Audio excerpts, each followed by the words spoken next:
हरे कृष्णा।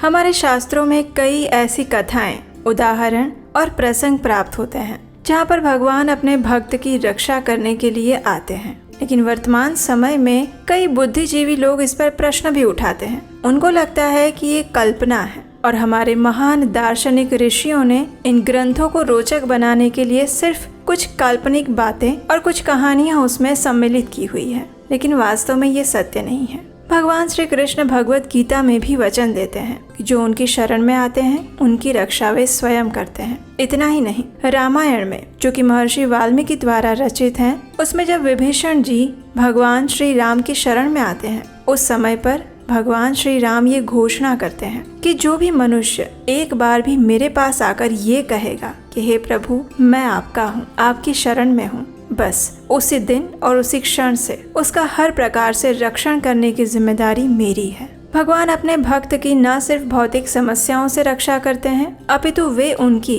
भौतिक इच्छाओं और इस जन्म मृत्यु के भयंकर दावानल स्वरूप संसार सागर से भी रक्षा करते हैं। ये निर्भर करता है कि हमारी इच्छा क्या है। श्रीमद् भागवतम में एक सुंदर कथा आती है ध्रुव महाराज की। एक समय जब ध्रुव महाराज 5 वर्ष की आयु के छोटे से बालक थे, उस समय वे अपने पिता की गोद में बैठने के लिए जाते हैं। लेकिन वहीं पर उनकी सौतेली माँ आकर उन्हें मना कर देती है कि अगर तुम्हें पिता की गोद में बैठना है तो तुम्हें मेरी कोख से जन्म लेना पड़ेगा। और ये बात छोटे से क्षत्रिय ध्रुव महाराज को बहुत बुरी लग जाती है और वो निर्णय लेते हैं कि वे तपस्या करके एक ऐसे महान साम्राज्य को प्राप्त करेंगे जो उनके दादाजी यानी स्वयं ब्रह्मा जी के लोक से भी बड़ा हो। उनका आत्मसम्मान और आत्मविश्वास प्रबल था, प्रशंसनीय था और वे सीधे जाते हैं उनकी माता के पास। और उनकी माता स्वयं भगवान श्री हरि की भक्त थी। इसलिए उन्होंने ध्रुव महाराज को ये नहीं समझाया कि कोई बात नहीं बेटा, इस बात को भूल जाओ। ऐसी कायरता क्षत्रियों में कभी नहीं होती और ना ही भक्तों में होती है। ध्रुव महाराज की माता ने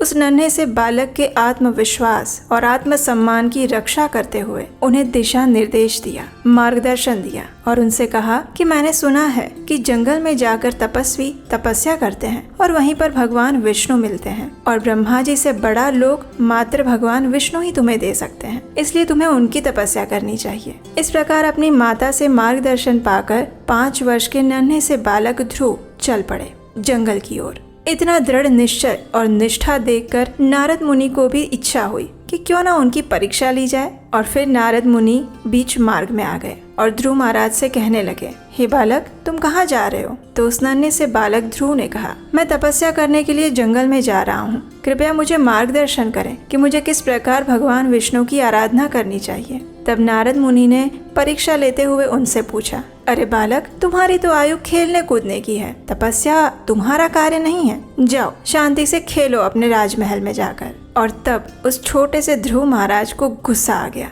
और उन्होंने कहा, हे नारद मुनि, अगर आप मुझे सही मार्ग दिखा सकते हैं तो दिखाइए, नहीं तो मुझे आगे जाने दीजिए। जब नारद मुनि ने उनका ऐसा दृढ़ निश्चय और संकल्प देखा तो वे अत्यंत प्रभावित हो गए और फिर उन्होंने ध्रुव महाराज को तपस्या करने की संपूर्ण विधि बताई। और इस प्रकार ध्रुव महाराज ने 6 महीने तक कठोर तपस्या की। अन्न जल का त्याग करके मात्र प्राणवायु पर निर्भर होकर उन्होंने भगवान विष्णु का चिंतन किया, तप किया और उनकी इस कठोर तपस्या से प्रसन्न होकर भगवान विष्णु प्रसन्न हुए और उनके समक्ष प्रकट हुए।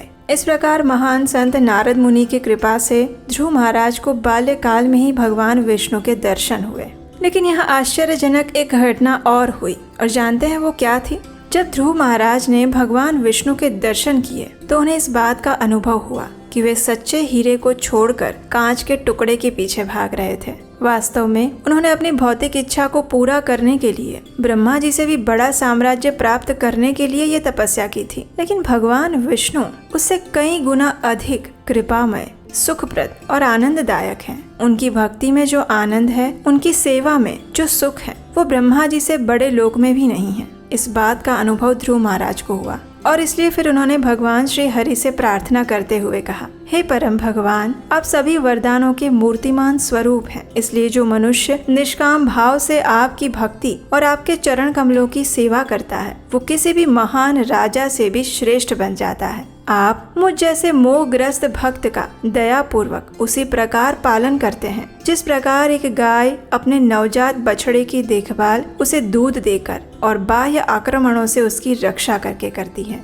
ये बहुत ही सुंदर श्लोक है जो ध्रुव महाराज भगवान श्री हरि को अर्पित करते हैं और हमारे समझने के लिए इसमें बहुत सारी शिक्षाएं हैं। सबसे पहले तो हम ये समझ सकते हैं कि ध्रुव महाराज एक ऐसे भक्त का प्रतिनिधित्व करते हैं जो कि अपनी भौतिक इच्छाओं की पूर्ति के लिए भगवान के पास जाते हैं। अधिकतर लोग भगवान की पूजा उपासना इसीलिए करते हैं ताकि वो अपनी भौतिक इच्छाएं सुख सुविधाएं उनसे मांग सके, लेकिन इस उद्देश्य से भी भगवान के पास जाने के बाद भी मनुष्य अंततः उनकी विशेष कृपा का पात्र बन जाता है। भगवान के पास कोई भी व्यक्ति किसी भी माध्यम से क्यों ना जाए, अंततः भगवान उसकी हर प्रकार से रक्षा करते हैं। इस श्लोक के तात्पर्य में श्रील प्रभुपाद ने लिखा है, ध्रुव महाराज अपनी भक्ति के दोषपूर्ण स्वभाव से परिचित थे। इसका अर्थ है कि हम सब लोग अपने अपने दोषों से भरे हुए हैं। मात्र भगवान की भक्ति करके हम इन सभी दोषों से मुक्त नहीं हो सकते। शुद्ध रूप से भगवान की सेवा करना अत्यंत आवश्यक है और वो सेवा दीर्घकालीन होनी चाहिए, आजीवन होनी चाहिए। अगर हम ये सोचें कि कुछ महीने, कुछ दिन, कुछ साल तपस्या करके भगवान की पूजा करके मुझे मनचाहा वरदान मिल जाएगा, तो ये हमारी सबसे बड़ी भूल है। उससे हो सकता है कुछ हमारी भौतिक इच्छाएं पूरी हो, लेकिन हमारा संपूर्ण शुद्धिकरण कभी नहीं हो सकता।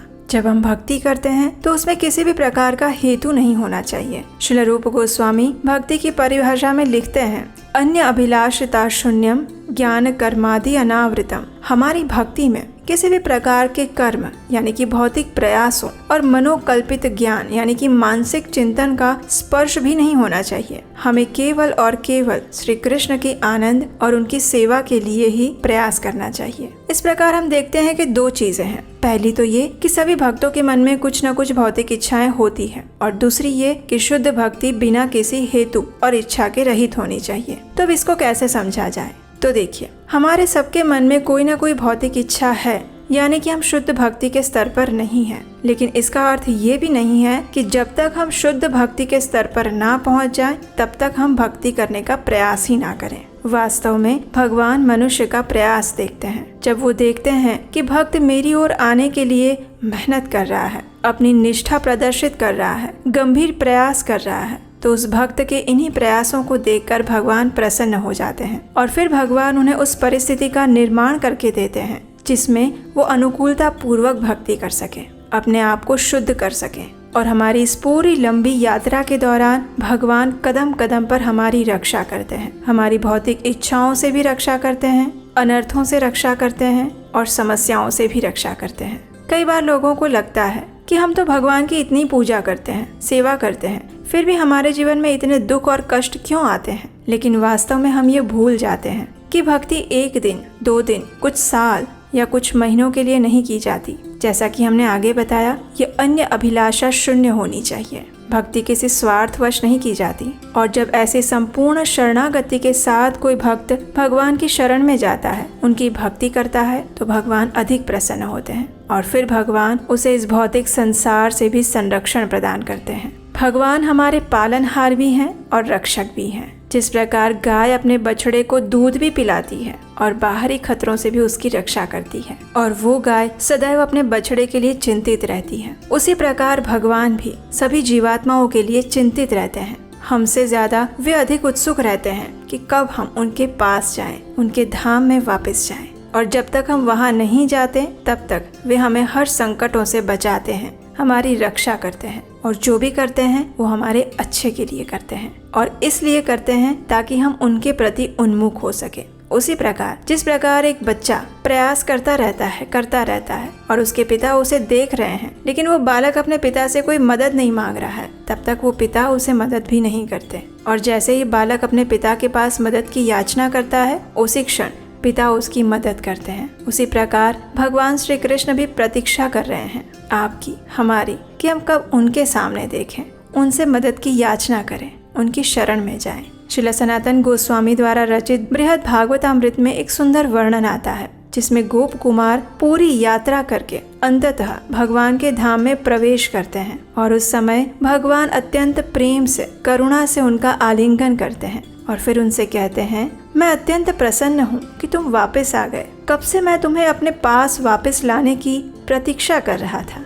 तो इस प्रकार भगवान हम सब की प्रतीक्षा करते हैं। अब मन में ये प्रश्न भी आ सकता है कि भगवान प्रतीक्षा क्यों कर रहे हैं, वो तुरंत हमें क्यों नहीं लेकर चले जाते, है ना? तो उसका भी एक कारण है, और वो है भगवान कभी भी हमारी स्वतंत्र इच्छा को नहीं छोड़ते। वो हमें स्वतंत्रता देते हैं कि हम क्या पसंद करना चाहते हैं। वे हमेशा हमें विकल्प देते हैं। वे कभी भी हमसे बलपूर्वक कोई भी कार्य नहीं करवाना चाहते। उसी प्रकार जिस प्रकार भगवत गीता में उन्होंने संपूर्ण भगवत गीता का ज्ञान अर्जुन को दिया, उन्होंने अंत में अर्जुन से यही कहा, यथा इच्छसि तथा कुरु। अब तुम्हारी जैसी इच्छा हो तुम वैसे करो। तो इस प्रकार भगवान हमारी इच्छा का भी सम्मान करते हैं, और जब तक हमारी इच्छा प्रबल नहीं होगी भगवान के पास जाने की, उनकी शरण में जाने की, तब तक वो कैसे हमें लेकर जा सकते हैं। अगर हमारे जीवन का उद्देश्य परम भगवान श्री कृष्ण की भक्ति प्राप्त करना है तो हमें उन पर विश्वास रखना होगा और उनकी संपूर्ण शरणागति को स्वीकार करना होगा। और यही है आज का संदेश। हमें आशा है कि आज का हमारा ये नवीन वीडियो आपको अच्छा लगा होगा। इसके विषय में आपके क्या अभिप्राय हैं? आपको क्या लगता है? और क्या आप चाहते हैं कि हम इस प्रकार के वीडियोस और भी लेकर आएं? तो हमें नीचे कमेंट बॉक्स में लिख कर बताइए। हमारे प्रमाणभूत शास्त्रों और ग्रंथों से ली गई अनेक पौराणिक कथाएं और जानकारियों को सुनते रहने के लिए आपके अपने चैनल उपदेश शास्त्रकम को सब्सक्राइब कर लीजिए। और हम आपके साथ हैं आध्यात्मिक जीवन की इस यात्रा में, कदम से कदम मिलाकर। जब भी आपको आवश्यकता हो उस समय। हरे कृष्णा।